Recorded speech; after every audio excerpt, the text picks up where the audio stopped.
Welcome to the Man United show. We are live and we have plenty to discuss tonight. Obviously, there's breaking news right now. I don't know if it's breaking, but there's news coming out. You heard here first, all right, apart from online, that Frankie de Jong has been told by Barcelona that he has to go. Now, that is massive developments in the move for Frankie de Jong. Frankie, I keep on getting corrected, yeah? Frankie de Jong. Frankie de Jong. Frankie de Jong. Just say it quick, no one will know, you know. And that's what I say. That's why I speak quickly, Garth. I speak quickly so no one can understand it. So they just go with the flow. It's too late. You're being petty if you're going to bring it back. But it is what it is. It is what it is. It is what it is. We're also going to be discussing Ten Hag and his rules. I like it. I like a rule. I love a rule. I love a disciplinarian. And Ten Hag is that man. That's what Man United needed. Maguire retaining his captaincy is a big topic we've got to discuss. And of course, how can we not come in here and talk about the 4-0 thumping of the mugs down the road, Liverpool. All right. I'm joined, of course, by Nathan the Duke. Ellington, how you doing, Nathan? I'm doing amazing, of course. After a 4-0 victory and another victory coming tomorrow. Yeah, and the breaking news victory, of course, that we just heard. Yes. All right, and of course we're joined by Garth. How you doing, Garth? Yeah, great, mate. Great. Yourself? I'm good. All right, let's get straight to it. As I've said, Ten Hag has got a set of rules, and we all like rules because people, they need to know their boundaries. Here they are. All right, EriktenHag, yeah, because I've just come back from Holland for 2 weeks, so I ain't messing around when it comes to the pronunciation of these words. All right, Ten Hag, yeah, his rules for Man United players. Players will be dropped if they are late for training. Standard. Players will not drink alcohol on game weeks. Ooh. All right. They're professional athletes. I can understand that. Players will eat what is prepared by the club. Personal chefs banned. Like personal chefs banned. How about? Oh, this is a big topic. Body mass index (BMI) will be checked monthly. Players will share complaints with Ten Hag instead of agents. I like that. I like that because if you've got a problem, you go to the man that matters. Nathan, first and foremost, if as a player, yeah, you're at a club already, let's say you've been there 2 years, you're a bit comfortable, you're top goal scorer of the club. Yeah, doing a little story. Yeah. Ten Hag comes in, yeah, and you know you need some boundaries. Rules. Rule number 1, can't be late for training. That's standard, isn't it? That is standard. But the problem he has there is he's setting himself up for a massive disaster there. That's always been the rules all the time. So that's for every club you go to, you get fined if you're late. But if you say you're not going to play, imagine you've got 4 of the first teamers all in one car and they're late. They're not all going to be sitting down on the bench, are they? Like, there's exceptions to rules. If you're late because there's a crash on the motorway, you're going to be okay, you know? It's if you just get up late and you just come in and you're rocking up on your own, that would make sense. But then all you need to just say is, boys, deal with it. Like, listen, nobody can be late. Boys, you deal with it. Whoever's late gets fined. And if anyone's persistently late, just let me know and I'll deal with it accordingly. That's what I would like to see because this is like, it's just, like I said, it's setting yourself up to really, really have a problem. When someone comes late, with no fault of their own, and then someone else comes late and goes, you see what I'm saying? Look at him. He's late. He didn't get nothing. And look at me. I'm getting that. So I think it's a bit too harsh if it's just borderline, it's just straight that. But if there's some concessions in there, it makes sense. That's me. Yeah. No, I think it's fair. I think you make a good point. Look, no one is expecting anyone to get a fine if, like you said, they're all in the same vehicle and there's an accident and they're late. Look, that happens. But if we're talking about players just strolling in late, someone's appointment for a haircut was delayed and he had to get it in before match day, That's the problem. There's a problem there. Yeah. That's where the fines come in. Yeah. Yeah. People who are consistently late every day, like, Shocky's late, Shocky. Yeah, bang. Stop it. He's not playing. You better be on time. And if there are people that were doing that it sounds like people must have been doing that because he wouldn't put something so harsh in straight like that. He couldn't, unless he's got a problem with like the translation of English and stuff. But yeah, I wouldn't have thought that's the case because he sounds pretty good to me. Nah, the Dutch, they're as good as English as we are. Trust me. Yeah. Garth, rule number 1. Any objections to that? No, like you both said, there's always extenuating circumstances around these rules.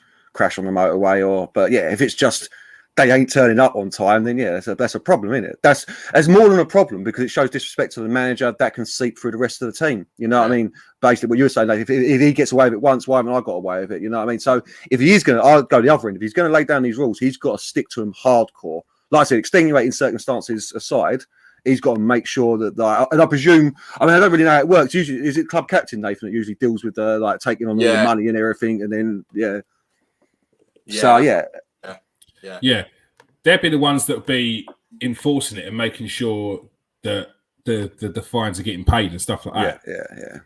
And there's again, so Maguire and Ten Hag, then they've got to make sure, and this will be good for Maguire as well. Like it gives him a bit of not what's the word I'm looking for? Not false influence, but if he does it properly, it builds up a bit of like respect from the players, if you know what I mean, or begrudging respect, you know what I mean, that he's doing exactly what he's meant to be doing. So there's a little bonus for Maguire there as well. He can't be too buddy with everyone. I might see a bit of fire from him. So yeah. Tiny. A strict thing, isn't it? It's a strict thing, but you can be still buddies. Because I remember when I was playing, and you knew that you had to make the payment. Like, it doesn't matter who you are, what you're doing, you have to make the payment, and you make the payment. But when they're on that kind of money, it doesn't matter, does it? Payment means that I'll be late. Well, who cares? Yeah, it's £100 fine. Who cares? Whatever. Yeah. £10,000. Who cares? Whatever. Oh, weren't that? Who was it though? Was it Burnley? They had horrific fines, didn't they? Like thousands of pounds for like proper money. Like I'm sure I saw it. They had a will. Was it Burnley? They had a whole wheel of like punishments, like like Wheel of Fortune. Yeah, they had like a wheel of punishments. Like one of them was like you had to pay like $5,000 to charity. Like another one, you had to do like 50 hours community service. And look where they are now, mate. It's tad harsh. It's a tad harsh. They need to ease on the fines. It may not have been Burnley. It may not have been. It was a team like that, though. If you know what I mean. Yeah, they were solid. Sorry, I apologise to Burnley fans if it wasn't you. Right. King Eric says can't be too tough. Remember how they turned against Rangnick. Do you feel like it's the same situation? No. I think he's come in. He knows what he wants. He's doing everything his way, and some things may be a bit harsh. Some things might not.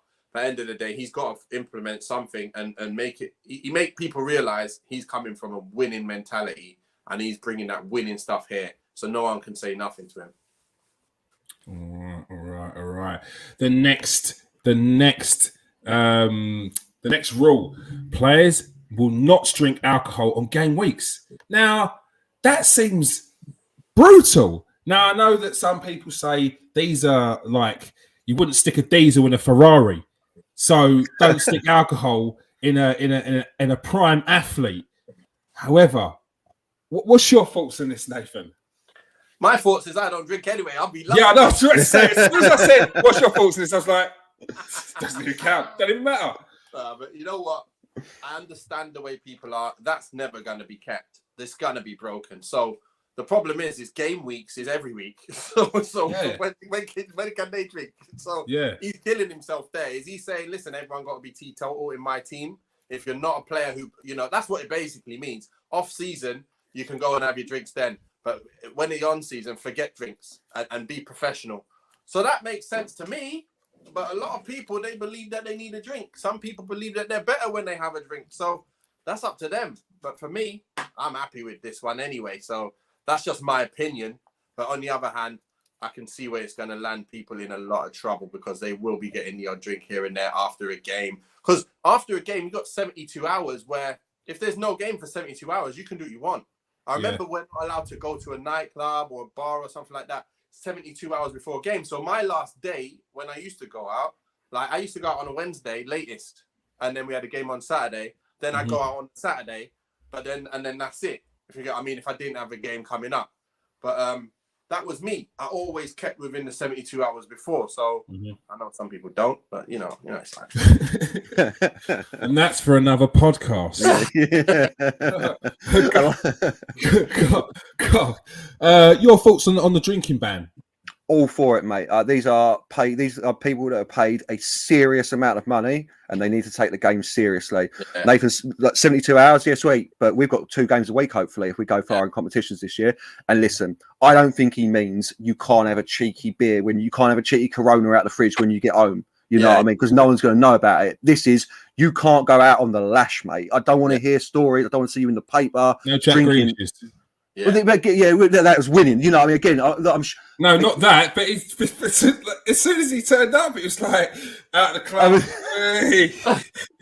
That I don't think he's going to allow that, because we were abysmal last year. I love it. I'm all for it. And I'm someone who does drink, but these are, and I see what you're saying about don't put diesel in a fry. I don't even mean that. Take it seriously. You're paid a hell of a lot of money, to win football matches. And we like alcohol, like I'm saying, a cheeky beer in it. I doubt he's going to find you for that unless you get caught. You know, like unless there's social media in it. You know what I mean? Like, cheers, lads, after a game or something. You know what I mean? I don't think I think you'll be all right with a cup, or a glass of red wine with your dinner or something. It's don't get smashed up in it, is what that is, or during game weeks. And Nathan's right. Basically, don't get smashed up throughout the season, because. And I think it's fair. I think it's fair. Look, you got the whole summer. Well, not the whole summer. You got 2-3 weeks of your summer that you get to let loose, and they do let loose in them 2-3 weeks. Do you know what I mean? I know I'm older now. I know I'm older now, but it takes me like 3 days to get over a hangover. So, like, I know they're prime athletes, so it'll probably just be 24 for them. Yeah, but no idea what that's like. You're not getting a hangover on your one beer, Garth, is it? And that's the problem. That's what I'm saying. Stretford Sean says, I did not think players drink, period. There's what, thousands of footballers. Yeah, there's thousands of footballers out there. Someone's bound to drink. We know Zidane liked a cigarette. Bartes and Blanc, didn't they? They loved a little cigarette. And you've got to understand as well, cultures as well, in certain cultures, they'll have a glass of wine with their dinner. I know a lot of players said that when they went over to a different country they played, players would have a glass of wine with dinner. They were like, there's no way that's going down in England. There's no way there's a bottle of wine on the table in England. Like, no, because someone's grabbed it and necking it. No, it's not happening. King Eric says, agree with Garth, should not be allowed to drink. And it's fair enough. And this kind of ties in a little bit with the eating one as well. But this one seems even more harsh for me. Wow. Very harsh. Players will eat what is prepared by the club. Personal chefs are banned. Now, I've heard stories where the personal chef has given the player that extra mile, has taken them over the edge to that world-class level, because they've added that extra bit into their game. Nathan, what's your thoughts on banning personal chefs? I can't get my head around this one. I've got to use my imagination and think that there might be personal chefs just in the training ground, like cooking their own food up in the kitchen or something for different players. And like there's loads of different chefs in there going, wait a minute, what's going on? We got a club chef here. We don't need everyone's personal chef in the training ground. Or everyone's leaving going, listen, I ain't eating in the canteen. I've got my own chef. He's got my food ready for me. That's different. So, but if you go home, for example, Cristiano at the club, he's going home, he's going to have his dinner. If he's got a chef making his dinner, what's the problem? There ain't no problem. So I'm guessing there's something going on at the club where there's just a mix of like 5-6 different players coming in the training guy. Listen, let me in. I'm his coach. I'm his chef. And that will be madness. But like I say, if it isn't, then there's something wrong there. It doesn't make no sense. It just doesn't make sense. Players cannot eat their dinner from the club chef. They cannot have their breakfast. Well, they can have their breakfast when they come in early. That's fine. And they can have their lunch, but they can't have their dinner, can they? Their family got to eat. They're going to feed their family as well, take home Tupperware every day? I don't think so. So, yeah, that's what I think. There must be something going on that we can't see on that one. All right. Garth, what's your thoughts on this one? Well, before anything, I didn't think this meant at home. I thought this meant solely at the ground, because I think Slatin started it, didn't he? Bringing his own personal chef to the ground. and having him, he had his own personal trainer, he had his own team basically. But that's how he's playing at 41 for AC Milan. You know what I mean? Winning leagues. But no, I it's another one I like, to be quite honest with you, because we heard all the rumours that the players weren't eating together at the club. You know, they were finishing training or going home. So, like, again, I don't see, like, Man United, you presume, we've got one of the best sports nutritionists in the world and chefs in the world looking after quite Alex. So, you presume he's got like the best chefs there, the best sports nutritionists, and they know all the data that shows where their players are lacking. I bet it goes down to what, like, minerals and vitamins they're lacking and things like that. You know what I mean? So, and then when you couple it with the one that's coming up, the BMI, that makes perfect sense to me now. You know what I mean? Because then players haven't got any excuse. You know what I mean? It's like, well, my shit. No. You've been eating at the club, mate. You've clearly been down the chippy on a Friday, fella, because you shouldn't have these extra pounds on you. But so again, another one, I'm all for it. But I'm a man who likes rules, and I like the governor to take charge and lay down the law. So I'm all for it. Again, another one I'm all for. If it's that you can't, like they're saying, you can't have dinner at home with your family and stuff unless you eat this salad that's been like, no, that's it can't be that. It can't be, surely, because that's one step. You can't what's the word I'm looking for? You can't regulate it, police it. You can't police it, can you? No. So I think it's a bit mad if it is players bringing their own chefs in, and the chefs are literally cooking for about 4 players in the youth team, and then you've got everyone else bringing their chefs. Because where does it stop? At what point do you say you can't bring your chef in? That's a problem. You're getting problems with the players, like, and then they're paying chefs for a reason as well. They're paying chefs to come in and do nothing. Yeah, you know, they maybe cook for 3 people because everyone else got their own chef, so it don't make no sense. Yeah, it don't make sense. Albert says, I pay good money to watch footballers. They should be at prime condition on match days. All right. True. All right. The next rule is body mass index, which kind of plays in with the diet and the food. As you said, there's no real excuse now. If the players are off their body mass index, you're asking questions. Either you're not training hard enough, or you're eating something that you shouldn't be out the game. And if that is the case, then we need to look into that. So, look, everything he said so far is to benefit the club. It's no ego thing here. It's all for the good of the club. And the last one, players will share complaints with Ten Hag instead of agents. Now, this, for me, is probably one of the biggest ones, especially when you've seen over the last couple of seasons with Man United, a lot of leaks, players that say they have gripes, have issues, and when it comes to in front of the camera, there's no problems, everything's rosy. Nathan, what's your thoughts on this last one? Obviously, that's the main one where if players got a problem, I don't want to hear it on social media. I don't want to hear it anywhere in newspapers, anything. I need you to come and talk to me like a man, and we'll sort it out. And that's really all it is. But with the body mass index, I want to just say, because we've actually gone through, it's mine. Yeah. I actually went through that as a player. So I know if you're above 10% body fat, you ain't playing. You're training on your own. You're doing double you ain't playing? You're going double sessions. You ain't over 10%. I've been there when you just do laps. Horrible. Yeah. So you start the season. I used to be around 6 or 7%. A lot of people, some really, really well looked after people, 5%. But that's what you have to be. You have to be under 10% fat, and you're ready to go. You're good to go. So that makes sense. And anyone above, police them. Make sure they're not playing. If for example, we look at Shaw in it and we think that he might be a bit overweight and stuff like that, he ain't gonna be over 10%. He'll always look in shape now. And a lot of other players are looking more in shape as well. Like Martial's looking even more tip-top condition this year. So long may that continue and keep everybody on their toes. Simple as that. So I'm happy with both of those new ones, them other ones as well. And you do feel better. You feel better. You play better. You feel quicker. You feel sharper. So it is. It's just hard to get there. It's hard to maintain it because, like, if you like your food, if you don't like training and you like your food, it's a bad combination. And it's like it's tough. It's tough. So you have to then pre-seasons. You've got to struggle to get there. But once you get there, you keep it. You don't mess around. You keep it. Garth, the last one, sharing complaints with the manager, not the agent. How important is that to the club? Yeah, that one for me is going to be the most difficult one, because in this modern day where they just like agents aren't like, I used to think agents were just like they sorted out your contracts, but they're almost like your personal like everything, ain't they, these days when you get to that top level.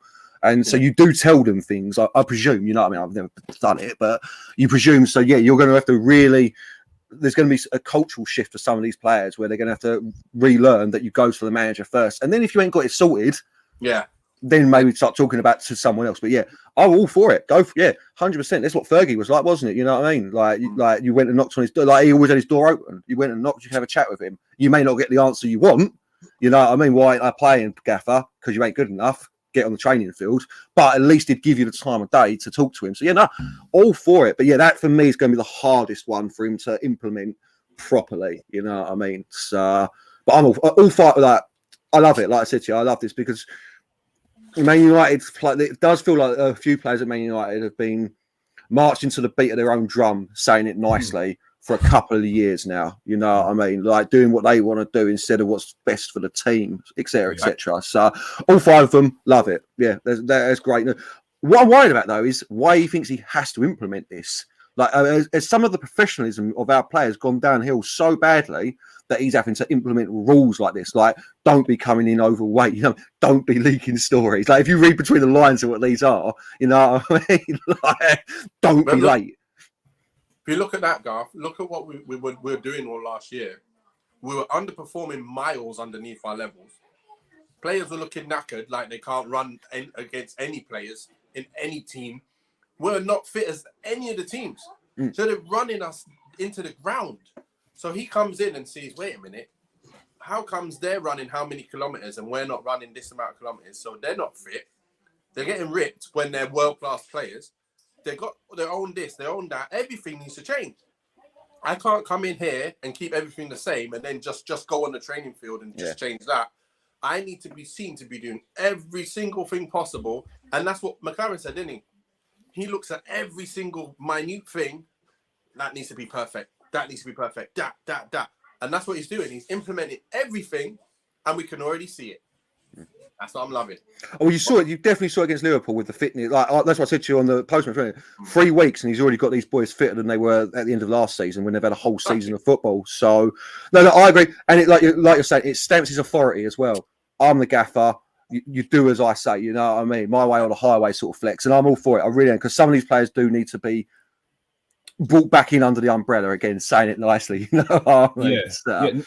Nate, do you think it's more with regards to the agent, not necessarily confiding in your agent, because you need your agent and probably your closest football friends and your friend you can trust. Yeah, you've got a circle that you can trust. But it's more about these stories that once he's gone to the agent, they're being leaked to the press, and that's not by accident. Like if I had to speak to my agent and he then leaks it to the press, I don't want it out there, then I'm getting rid of my agent. But if the story's got out there for the agent, it's because you want that story to get out. That's got to be the issue. Definitely. It definitely is the case. So if you're upset, girls, turn it down, please. If you're upset as a player, you want to say something, but if your agent says it, it's not you. So you can always deflect it. But now he's like, listen, I'm not even having that. If your agent says something, I know it's coming from you. You're going to be the one in trouble for it. So you better come. You better speak to me first. Simple as that. And that's what needs to be done. As simple as that. Look, you're angry. Speak to me. We sort it out. Then, when we've got an agreement, by all means, it goes out. But before then, I haven't heard that before. You know, what are you talking about? He said this? Okay, well, you guys are asking me. I asked first. I've heard of it. Well, let him come to me and talk to me. Then I can say what's something on it. So I think that's the way it should be. Yeah. You don't want to hear things that are affecting, I presume, as a manager, your players badly enough for it to be leaked through the media or through an intermediary, you know, third-hand source and stuff. You'd want that to come to you first, and I can't see any problem with it. You know what I mean? I really can't. And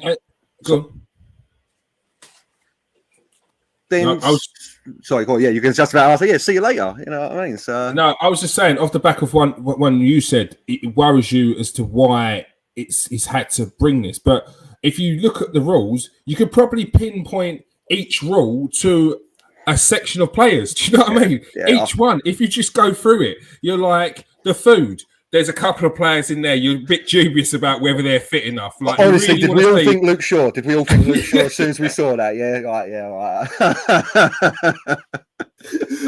like, I bet he's probably the fittest now. That's what I was about to say. I bet you he's not. I bet you that's This just is his what I body mean. type. I bet you. But the reason why I say that, is because I've mentioned it before. A previous coach at Southampton said that the only thing that's holding Luke Shaw back from being one of the best in the world is his diet. He comes in, he's eating McDonald's, and that's and he says he just doesn't eat well. He doesn't eat well, and it looks like that. So I want to see how much better Luke Shaw is going to be on some tip-top diet and his BMI. The rest, again, the lateness. Players, there's always... You're in a club of 100+ players. People are late. There's going to be someone that's late, and there's going to be consistently people that are consistently late. So you've got to stamp down on that. And the rest of them, like I said, the leaks, the rest, they're all there. There's a reason why they're up there. So, good luck to Ten Hag. The man that potentially has to enforce these rules. Ten Hag came out previously and said that Maguire is the captain. He's going to retain him. Nathan cut his eye like what this man? like my mum would have done. Like, wow. He's not angry. He's just disappointed. Wow, Nathan. I'm going to mess around here. What's your thoughts on this one? Maguire retains the captaincy. I'm trying to think of the best solution to why he said it, and I think I've thought of it. Look, I've just come in. I'm the new manager. Why am I going to ruffle feathers straight away when I haven't seen what I've seen? Let me keep it how it is. Yeah, at the beginning, try and work with these players according to the way I want them to play, and give them one little chance to do their job.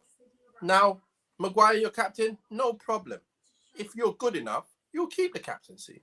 If you're not, you won't be playing. Simple. Pre-season it is. I don't care if he's captain. He didn't play yesterday or the other day. He didn't play. And he might have been injured. I don't know. He might not be fit yet. I don't know. But all I know is when he comes in, if he plays well, stay captain, no problem. But if he doesn't play well, and this guy keeps him captain, and he keeps playing, and Bailly plays like he played the other day, I'm going to be upset. I'm going to be saying, what the hell is going on? Because Bailly... Anyway, you know what I think about what Bailly did, and then what I think about him in terms of he's better than Maguire for sure.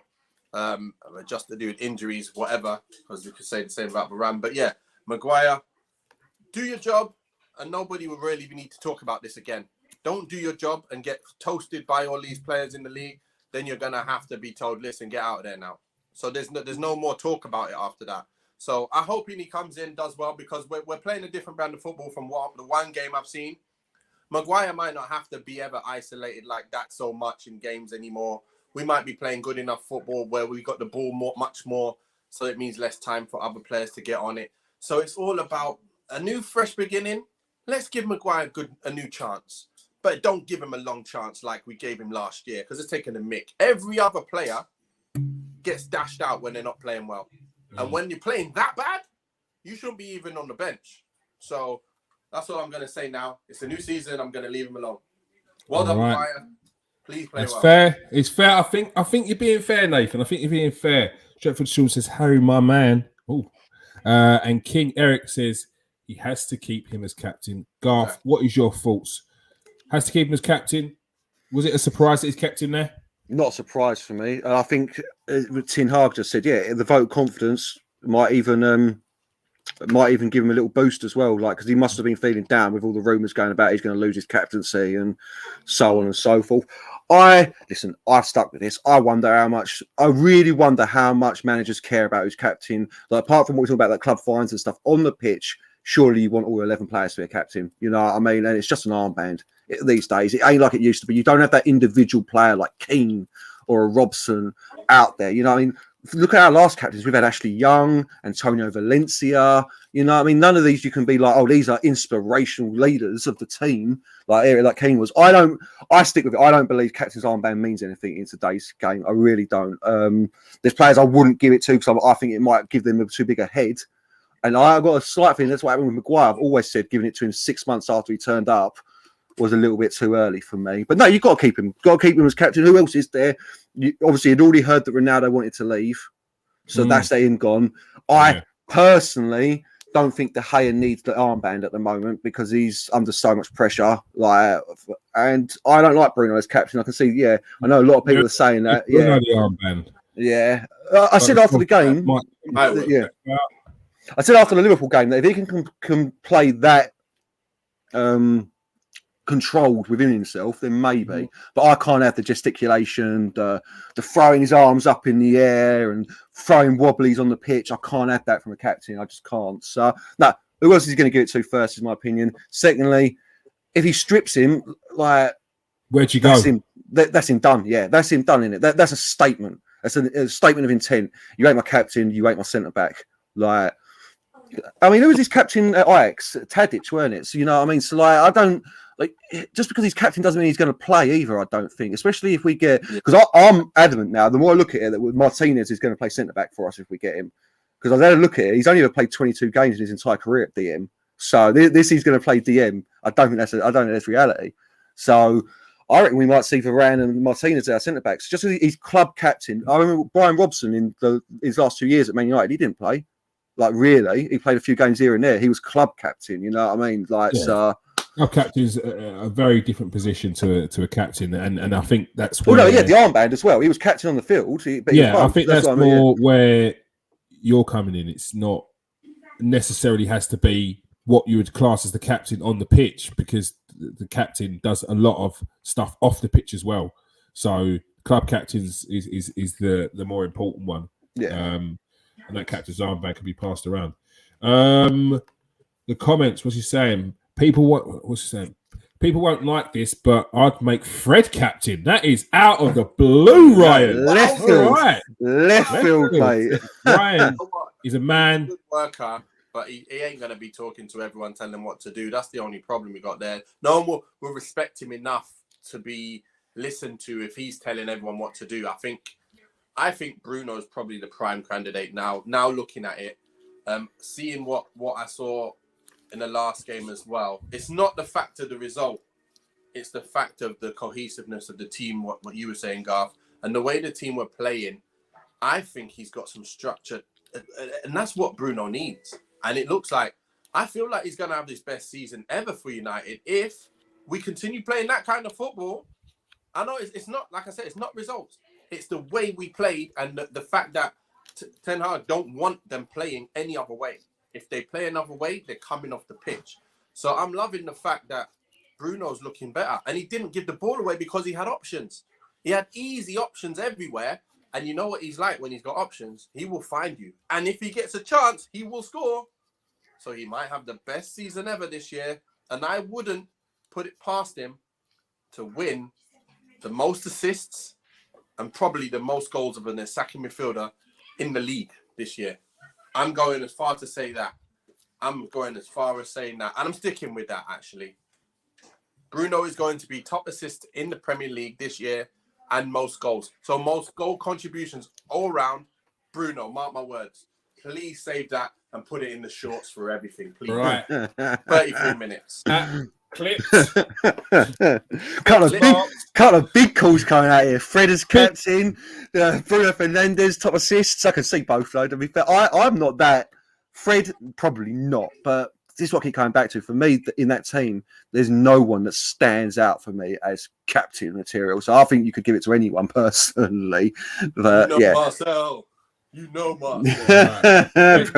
Marcel. Marcel. He says, evening guys, Bruno should and will eventually become our United skipper. If Marcel says it, it's happening. I'll tell you that right now. It's going to happen. It's going to happen. Bruno. Honestly, sorry, just about on this. I know just so I can see anyone doing it, but he really would be so damn far down on the list for me, Bruno, as captain. Yeah, same here, man. Yeah. Same here. Yeah, I wouldn't have him anywhere. Yeah. He's going to be influential as hell. The thing is, remember when he first came? Yeah, it's like, there's like lead by example captains. Yeah. And then there's like captains. He's kind of in the middle. Where it's like, he's not a captain. He is because he demands high standards, but he throws his arms in the air and he flicks the ball sometimes. You're like, is that leading by example? He does chase, he does work hard, you know what? Maybe the captaincy will make him mature. Both of you, I'm going to say this. There's a few players in this side, that they're going to be totally different from last year. Totally different. And I think Bruno, Martial, Rashford, Sancho, Fred, even McTominay, they're all going to be totally different from last year. Just because of what this guy is going to implement. Remember, I've been saying it forever, but it does go as far as you put structure in, players that know how to play football, it's a whole different game. It's a whole different ball game, knowing where everyone's going to be and what options they've got to have. These players can kill it. Martial is a bad man if he gets service. He's not a bad man if he's got to chase lost causes and people ain't making runs and he don't know where to run and he don't know what to do. You have to be given something. You do this if this. You do that if that. And you do that. So now there's triangles everywhere. Everyone's got an option. Watch what happens. I'm just telling you now. Watch what happens this season. These boys we think are washed up. Many of them are not going to be washed up this year. I think you're making a point about training, you're seeing passes forward passes, sideways and backwards passes will not be tolerated. The former Ajax boss will not accept passive passing and demands that it be crisp and high tempo. Scott McTominay's done then. And you've seen it in training already. There's those things are already being implemented. But I'll just come back to this on this captain thing. For me, a captain isn't someone who's leading by example when everything's going well. It's when the chips are down, he elevates everyone else. And I do not see that in Bruno Fernandes. I haven't seen it once in Bruno Fernandes. We will, but I've never seen that. Whenever the chips are down, Bruno is playing. Yeah, but chips were up. We were doing well. We were winning. He was a saviour. We were not doing that great. He came in and then he banged goals. Goals, so immediately it started doing well. We started playing well. But as soon as the chips were down, his arms up in the air, screwing at the boss, screwing at the manager, screwing at players, and not in a constructive way. And so, I can't see it. I cannot see it. I'd say you'd have to look at how he reacted last season because the chips were down a lot of the season. So I think a lot of players can't do nothing in that team. I don't think any player, apart from Cristiano, could come out of that looking positive because the way the whole team as a unit were, the way the whole everything was, no one fit enough, no one good enough to defend, no one good enough to do anything, and no understanding of each other. You have Pogba who's tired. You need to have defensive. Everyone. So many players were playing so bad that he couldn't do it himself, and then it looks like we're looking like the players that can do things that ain't able to do it on their own, and we're like, you're not good enough, or you've not been able to. I know that he was giving the ball away much more than I've ever seen him. I think it's due to a lot of surroundings. Martial not running anywhere due to a lot of surroundings. Rashford having the worst of seasons ever due to him, as well as the whole team doing bad. So I think it's going to just all be different. I think all the players are going to be up a lot better than they were. I just don't know what it is, but I know what it is. And they're definitely going to be a lot better than they were. I just think I'm going to give them all a blind, most of them. I know some people are talent-based problems, but some people, it was to do with teammate structure problems. Ryan says Fred is a 90-minute non-stop. Good or bad is the example how every United player should be acting. 100%. He does make a very good point. He makes a very good point. He says Bruno under Ten Hag is a perfect captain. King Eric says Bruno could be the captain. Yeah. Larry 412. I have Bruno captain all day over Ed. James the dumbbell, James the deltoid, Bosh, James Dixon, the muscle man. Totally against Bruno as captain, if I'm honest. It's Me and Garth versus Nathan and Marcel in 10 Hag's team match over this. As long as you're doing all the work, James, mate, I'll just come in for the pin at the end, yeah, mate. You do all the work, and then I'll take the glory, bro. All right, good to hear from you, James. Good to hear from you. Bruno had saved us so many times over last season by grabbing the game by the scruff of the neck. Maybe we'll see it a lot more this season as well. Maybe the season before. No, I'm just. This is a personal thing. I'm a Steve Bruce captain, not a Matt Letizia captain. I've never liked flair players being captain, and that's just me. So I've just realised what it is as a personal thing. I like flair players just to get on with their job, man, and that's what Bruno is. He should be concentrating on assists and goals. But I can see what people are saying. Like if you're a player who is seeing Bruno doing everything on the pitch that he's meant to do, and you ain't worried about the gesticulations and all that and the histrionics, then fair enough. You know what I mean? That is going to raise your game. So I can see both sides of it. It's just I like big bruising centre backs to be my captain. Maybe not Harry Maguire. I like dominating personalities as well. So Harry Maguire doesn't have that, which is unfortunate, and I don't think Bruno does it. Bottom line, I keep saying, I don't think there's a real captain in the team. Yeah, I just don't think there is. Yeah. All right. We can't have a pod without talking about the emphatic 4-0 victory against Liverpool. All right. 4 lovely goals as well. These were not fluke goals and great play by Man United, who played against what? The equivalent of about 4 different Liverpool teams. And in the end, they threw the kitchen sink at it by bringing on all their best players. Nathan, what was your thoughts on the game? At first, watching it, I was thinking, why are we so open? Like, we started looking okay on the ball, and I was thinking, at least we're looking good, like we're capable of making chances. And then when they got on the ball, I was like, wait a minute, why are they having good chances? Easy, quick. This is the same as last year. At least we'll be able to attack, though. But then we got our goal, and it was all from Sancho. Megs in someone coming in, 1-2, whatever. And I was like, oh my gosh, this is it. I'm seeing everything that I want to see. And that's what we said before the game. I was saying, same team. And I was thinking, but if it's Ten Hag's way, it's a total different thing. So I'm there watching Shaw get the ball, play it up the field, and chase. Soon as he plays it, he's on the front foot, going to support Sancho.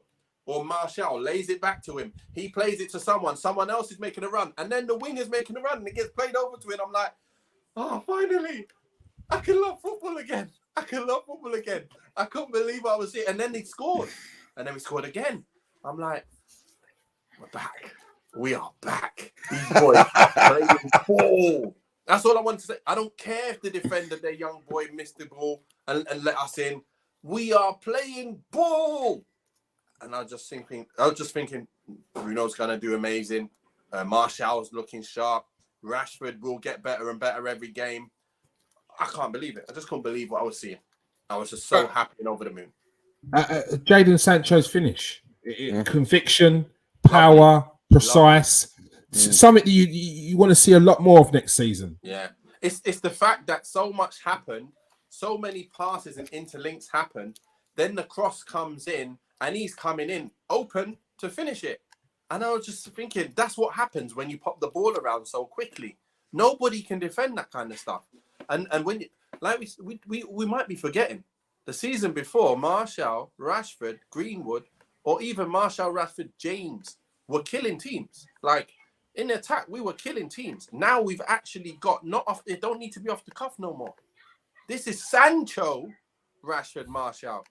I'm happy. If we don't get another striker and them 3 are up front and everyone's fit, I'm telling you now, they are good enough to go through the season and kill it if we play that kind of football. So I'm happy. I'm happy that they're all getting a chance. And I'm also happy that we're linked with Anthony as well to be a second guy. But again, I'm happy that we've also got other bench players on the bench that can come in and did all right. Palestri scored his goal. He didn't really have the best of games. Ahmad set up the goal. Didn't really have any much in the game either. But again, they had enough to score a goal from proper football against Robertson, Van Dijk, Konate, and Trent. One of the best defenses in the league. Our second string youth team pretty much went and scored a counter-attack against them boys. Sweet football. That's what we can do. Garth, we spoke at the end of last season about this player, Martial. Has your view on him changed after seeing him in the Liverpool game and potentially working under Ten Hag? Yeah, it has. It changed a little bit when I saw him turn up for pre-season. He looked like he was after it. He had something to prove. And then after that game, I mean, his goal for me was the best. I know Fred's was lovely. I know Sanchez was lovely. But his goal was the best for me because I saw something I ain't seen from him in about 4 years.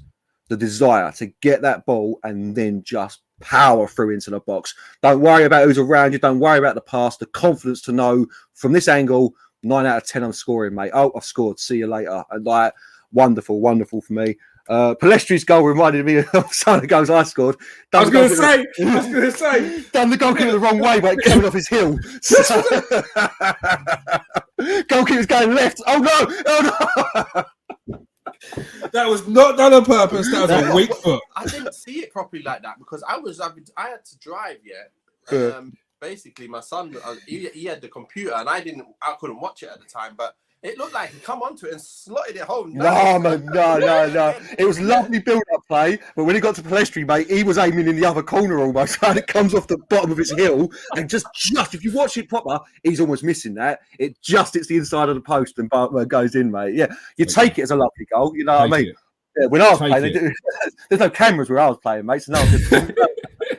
No one's questioning that. Yeah, does it come off your heel, Goff? Nah, mate. Full side foot, mate. Meant every second. But no, yeah, it was lovely. Like it's back to Martial, yeah, man. And I'm the same. Like when Nathan was speaking about it, I'd be happy. I'd be happy to see Ronaldo go if these three can keep up this form. I almost, after watching that, am worried what the dynamic will be if Ronaldo comes back into that out and out striker position. Because yeah, he can put in the effort, but you ain't seen him score the goal that Martial scored against Liverpool. Nah, he's not going to get away from you no more. Yeah. That's one of the goals that he wouldn't score. But I think he would score if we get him balls in the box and stuff. From the way we were playing on the ball. I can still see him doing a job for us. But the problem is he won't want to ever not play. And that's my problem. He won't want to come up and sit down and let Martial get his normal minutes as well. And that's where I think, you know what, you're better off going. If that does a Ten Hag care? I hope not. That's the thing. I hope not. I hope he does not care and he just picks what he wants. And he says, listen, if you want to get mad, get mad. If you want to leave, then put in a request. Oh, I see. Yeah. Because he's got 1 year. Like, seriously, he's got 1 year. You're not going to say, you were speaking, me and Garth were speaking the other day, you're not going to give Ronaldo another year, are you? Or two, or whatever. So if he ain't happy that he's not playing, he needs to get over it. Like, because this is about the team and it's not about Cristiano Ronaldo this year. It was more also the way that because this is what he tried. I felt sorry for Ahmed when he come on because he was playing through the centre. But those three, what they were doing was switching positions as well. Martial, Sancho, and Rashford. They were all like, Ronaldo ain't doing that either. This is what I mean. Like, yeah, he's gonna bang goals. It's Cristiano Ronaldo. He's gonna bang goals. You know what I mean? But it changes the way that we played against Liverpool. That front three with him going through the centre. He ain't moving out onto the left, so Rashford can move in, or Martial can move in. He ain't, he just isn't. So I don't want to see Ronaldo go because it's Cristiano Ronaldo. But yeah, he's going to have to understand that he is not playing week in, week out now. He isn't, and that's probably. I wonder if that's the real reason he saw the writing on the wall. Ronaldo, he's not silly, and was like, "Do you know what? Under this manager, I'm probably not playing week in, week out. Yeah. Do you know what? I need Champions League football. I need to leave." I could easily see that being a thing. So no, well happy with the front line. We're happy with everything that day. And everyone keeps saying it's only a friendly, but we've been starved, Man United fans. We've been starved of good football for a couple of years now. So I've got that game. I've got to go get a recording of that whole game and just keep watching it over and over again. If that's the only good football, I got to keep watching that. That was full match replays. Fullmatchreplays.com. That is the place you go to watch the game after the game. That's what I do. When it's a good game, I watch it again and again. You'll never sing that. You'll never sing that. Bangkok Trophy champions. You'll never sing that. Trophy was out of this world. You see, there must be 2 people to carry that bad boy around. Like, whole stadium with a trophy. Usually, the bigger the trophy, the more insignificant. Exactly. Nathan, where does Martial play for you in this system? He plays up front or he plays off the left. one of the two. And you know what? He can even go off the right. Look what he did. He scored that goal off the right. I don't care where he goes, to be fair. I think those three could interchange however they want. And you can also interchange some of the other boys. I think that it's very, very hard when you bring in, like you bring in that second string side. There's so many changes that some of the players that you want to see do well, they're going to find it hard to do well because there's so many changes. So I'd like to see people like, like Ahmad playing with the first team. People like Van der Beek playing with the first team.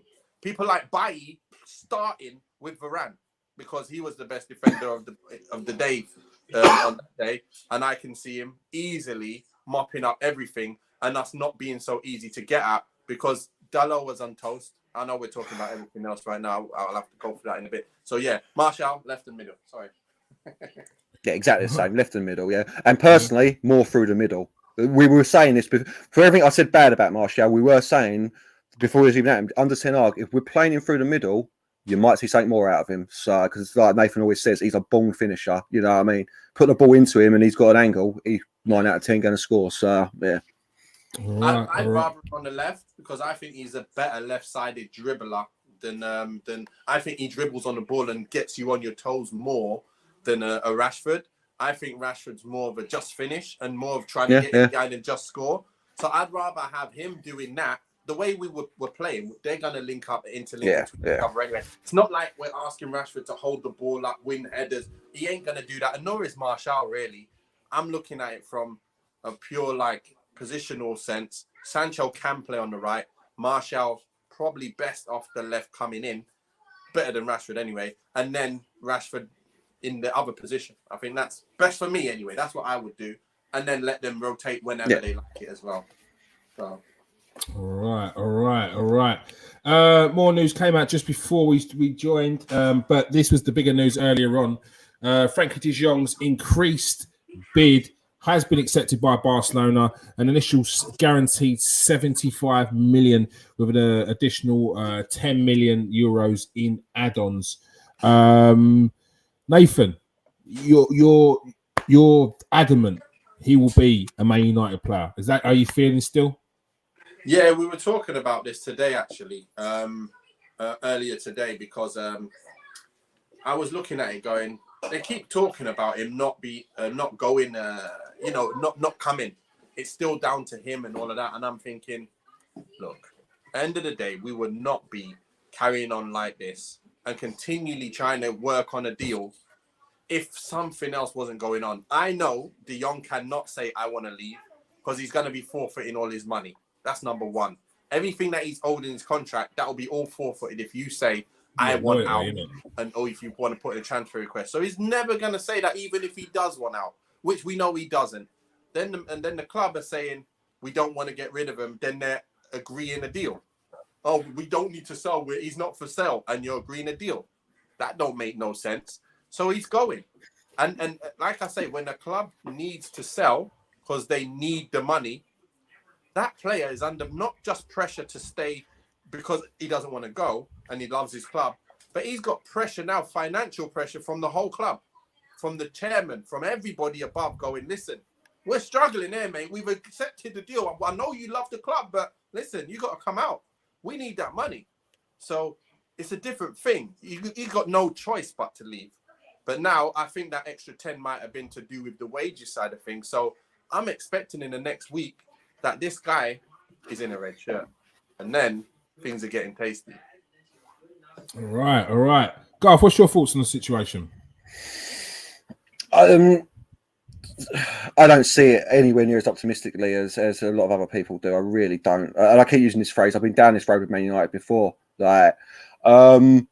The losing his money, yeah, but he's not going to ask for a transfer. It's Barcelona that are kicking him out, so he'll get all his money if he leaves, no matter what. It's not like he doesn't have to say anything. He can just remain silent about it. He's specifically come out ever since we were interested from the start, has said, I do not want to leave Barcelona, and that has now turned into I do not want to join Manchester United. So I don't get it. He said that. He said, I don't want to leave. I do not want to leave Barcelona. I do not want to come to either come to the Premier League or play, whichever one it was. I'll find the quote. He doesn't want to come. He's coming, desperate. He's desperate not to come. Yeah, but why? Why? We did this with Angel. We did this with Angel Di Maria, and look how that turned out. He's coming. Yeah, but even if he does, do we really want a depressed player who's upset that he's been booted out of his team, his dream club? Let me just remind you one thing. There's a team that you support, and most people never play for the team that they support. Yeah, I played for so many teams. I became that team once I went there. I don't care if I play for Liverpool, if I play for City. I don't care. I'm playing because that's my job. So I'm going to go there and I'm going to be like, listen, I'm here to win. Boys, let's go and win. If I'm at Barcelona, great. But if I have to move, I have to move. And it's not like, oh, you've got to love the club. You will end up wanting to win for that club anyway. So I went to Ipswich. I wanted to win for Ipswich. I go to Derby. I wanted to win for Derby. Before we played against them, I wanted to batter them, if you get what I mean. So once you go somewhere, it's not a problem. So I hope you don't think that if he comes, his heart's not in it, if you get what I mean. How long would it take you to get over it? No, I didn't mean to be over it if you was reluctant to move anywhere, you wanted to stay, but your club turns around to you and says, look, we need the money for you, you got to go. And you're like, okay, I'm going to go. Ten Hag's there. Okay, there's a silver lining to it.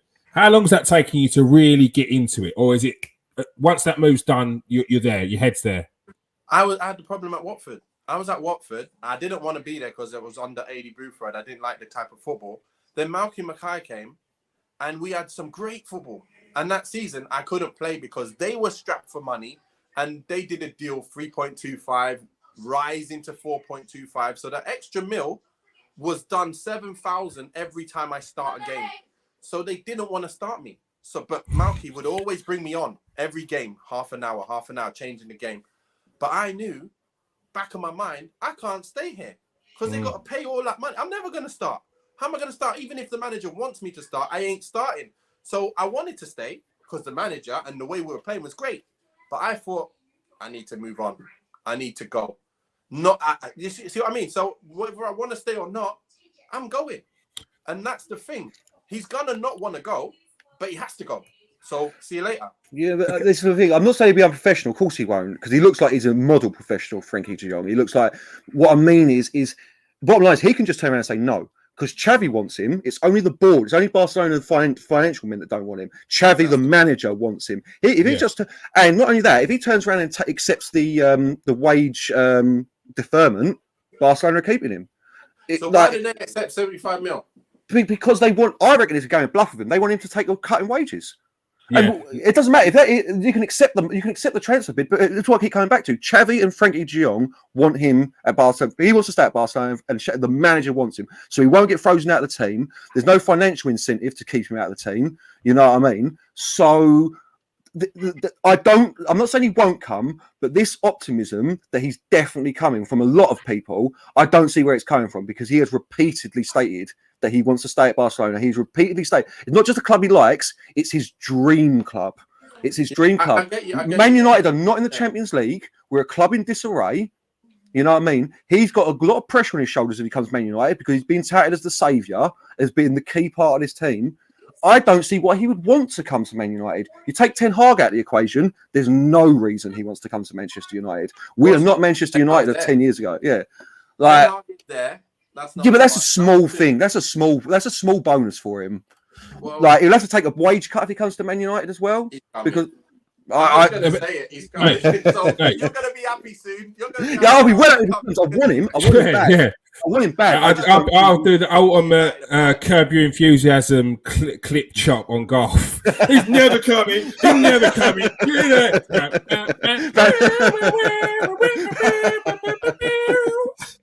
Frankie de Jong in the kit.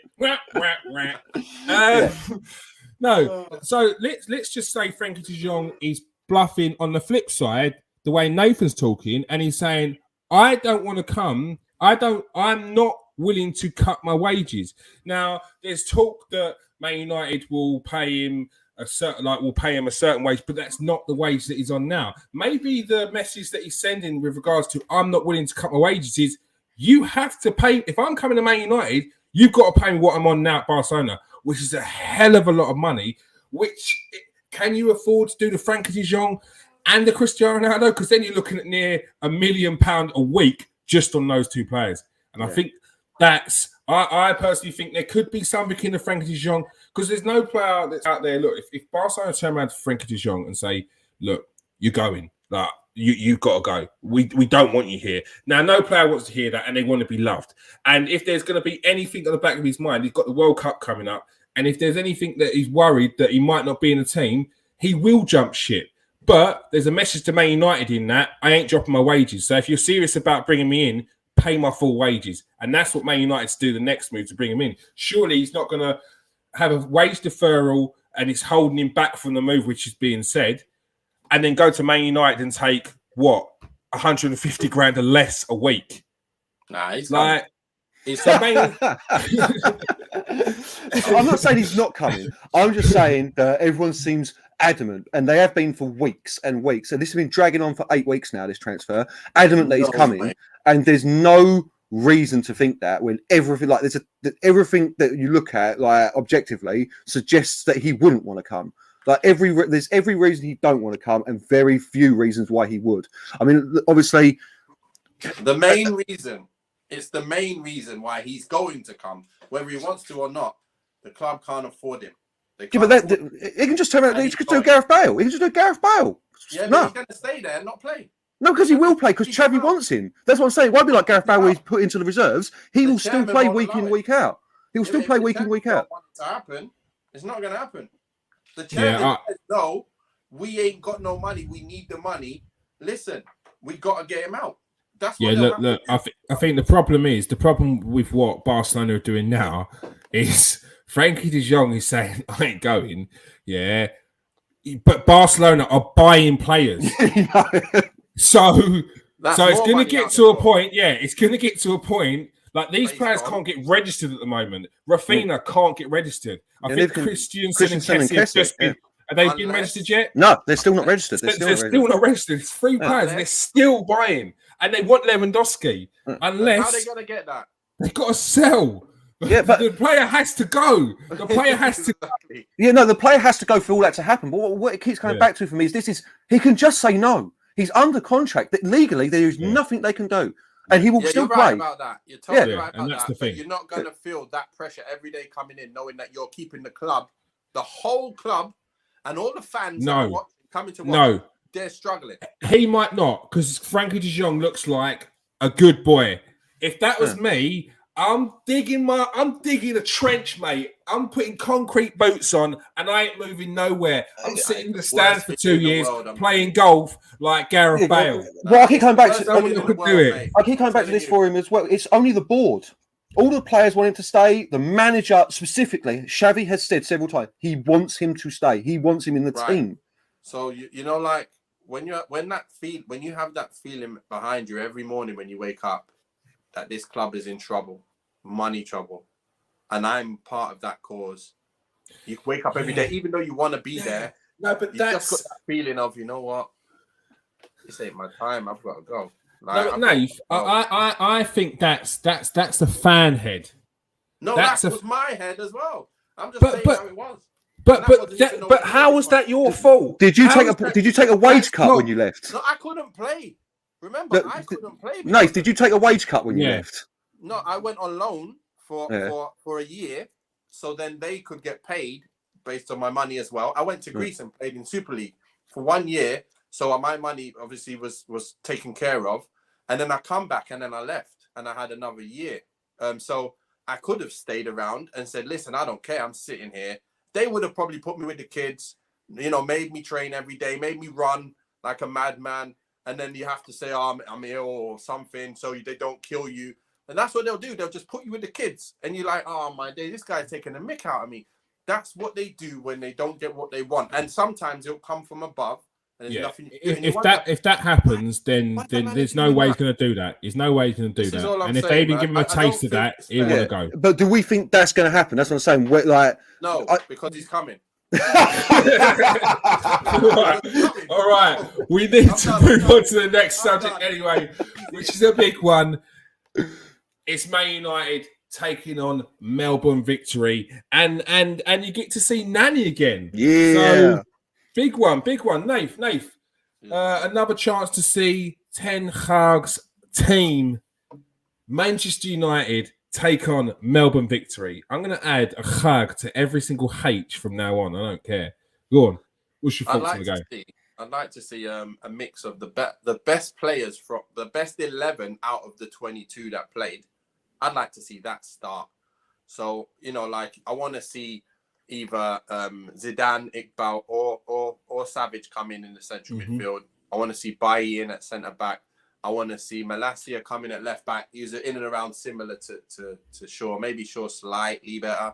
And that's really it. I want to see that team play and see what happens. And then let's see what the rest of them can do later on. So we'll see. I want to see Garnacho come in the side. I want to see what he's like with the first team, not with the second team. It's not the same. I'm telling you, it's so hard when you play with the second team. When you're on the bench, and then all of a sudden they play the whole reserves, and you're like, yeah, you got to go kill it. Oh, my days. I'm playing with these guys. They're not the same. So it's so hard. But yeah, it's preseason. Let everyone get their minutes. But I just can't wait to see everyone, to be fair. I'm really, really excited about every single game right now. I don't care. I do care if we lose. But I don't care. I want to see us play good football. Got carried away there. Lock me up. Throw away. Put those straight back in the mouth. Put those straight back in. I'm too brave for Jow. Garth, Melbourne Victory. Yeah, looking forward to it after what we just saw against Liverpool. Looking forward to seeing Nani. For me, I don't know if it's for everyone. He's close to a club legend, definite cult hero at Man United. Loved him. Yeah, absolutely loved him. Yeah. Don't get me wrong.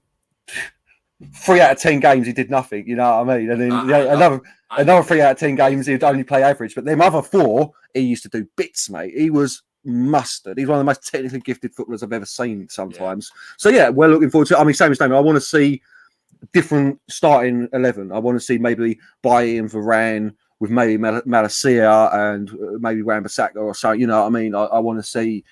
Yeah, that was true. Yeah, I want to see Fred and. I wouldn't mind seeing Fred and Donny van der Beek in the centre, but Ten Hag, I forgot to mention it, he literally said, I only read this, I don't know when he said it, he said that Donny van der Beek's best position is just outside the box. Yeah, that's his best position. He can play deep, but his best position out is just behind the strikers. So maybe he won't ever play in there. But yeah, I'd like to see different formations. Exactly. I'd like to see some of these kids. Maybe a Savage and Fred. Then I mean, Savage and Fred with Bruno up top and whatever. Yeah, and Garnacho, I wouldn't mind. I don't know if Neil travelled, but I wouldn't mind seeing him. I would like to see Ahmed on the right this time. And the right back as well, innit? I want to see him play as well. Laird. Yeah, Ethan Laird. Yeah. I want to see him play as well. Yeah, because he's mustard. So, looking forward to it. I just want to see a continuation of what we saw against Liverpool. You know what I mean? And I won't lie. That's not a lie. If we do somehow lose, I'm not that bothered as long as I've seen the same effort and the same. Like, if they score a couple of jammy free kicks or something and we lose 2-1, then I'm not going to be upset. You know what I mean? As long as we see... as long as we see the same continuation of the team getting better, more cohesive, more structured, they're learning at the end of the day, ain't they? You know what I mean? So they're looking forward to it. Actually, though, it's the first time I haven't looked forward to friendlies in a long time. So I'm actually looking forward to it. Do you think that people potentially just see Donny's body type and make the assumption that he's a bit more of a defensive player as opposed to a forward player? Because I don't know where.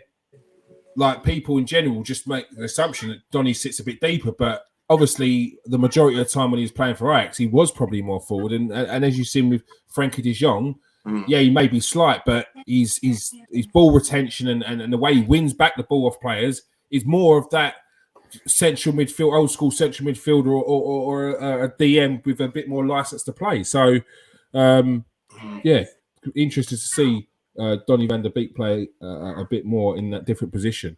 Play RE the same team against Liverpool. Yeah, that's what Ryan says. And Sir Alex Carrington Keno. I feel the excitement, Nathan. It's infectious. Good. Okay. So make sure you catch the post-match reaction on Friday at 3 p.m. live on Nathan the Duke Ellington show. That is all we have time for. Thank you very much for joining us in the comments. Absolutely buzzing tonight. I don't think I've been in the comments where it's had to refresh to go down 4 or 5 pages. Absolutely killing it. Unreal. Thank you very much for joining us tonight, Nathan. Thanks a lot. It's been great once again. All right. Thank you very much for joining us tonight, Garth. Yeah, thanks. Pleasure as always. And make sure you hit that subscribe to the Dukes United show. Make sure you hit that like if you are a regular. If you are new to the show, make sure you press that subscribe button and the share button trick. Hit the share button, press copy link. Yeah, you don't even have to share it. We're gonna mess around with the algorithm a little. Play a few games. Yeah. Right? We're gonna mess around with the algorithm. Throw in a comment as well about whether we're getting to Jong or not. Are we getting to Jong? Are we getting to Jong? Yeah. Yes or no, and just do it letter. No, it's not a yes or no. It's he is coming or he isn't coming. That's what there we go. At least 4 words. Yeah, At least 4 words in there. He's coming up. Thank you very much. All right, we've got in there. Ryan says thank you. Smithy says love you guys. We love you too, Smithy. All right, peace out, people. Stay safe and wash your hands.